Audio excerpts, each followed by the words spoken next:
চারপাশ থেকে একযোগে আসা রকেট আর ড্রোন হামলার মুখে দাঁড়িয়ে এখন ইসরায়েল যেন এক যান্ত্রিক খাঁচায় বন্দী। উত্তরে হিজবুল্লাহ, দক্ষিণে হামাস, আছে হুথিও, আর তার মাঝখানে ইসরায়েলকে আজ নিজেদের অস্তিত্ব টিকিয়ে রাখতেই চালাতে হচ্ছে সর্বাধুনিক প্রতিরক্ষা প্রযুক্তির পরীক্ষা। যুদ্ধক্ষেত্রে পরীক্ষিত আয়রন ডোম ব্যবস্থা এবার নতুন রূপে হাজির হয়েছে, কারণ প্রচলিত ব্যবস্থাগুলো আর আগের মতো কাজ করছে না। ইসরায়েল পরীক্ষামূলকভাবে দুটি আয়রন ডোম ব্যাটারি মোতায়েন করেছে, যেখানে প্রতিটিতে ছিল 20টি করে ইন্টারসেপ্টর।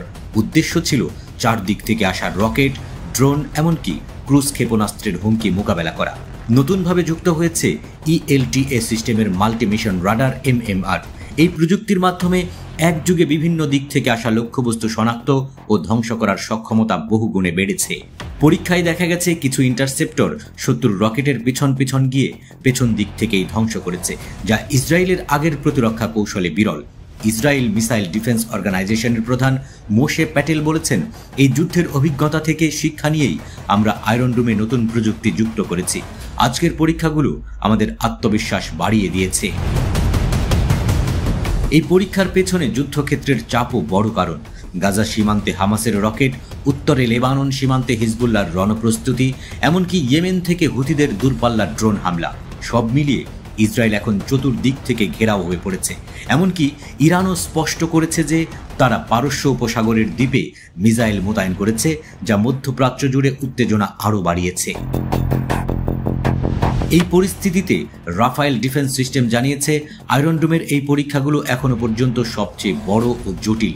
ভবিষ্যতের যুদ্ধ কৌশলের জন্য এই প্রযুক্তির সফলতা গুরুত্বপূর্ণ ভিত্তি গড়ে দেবে।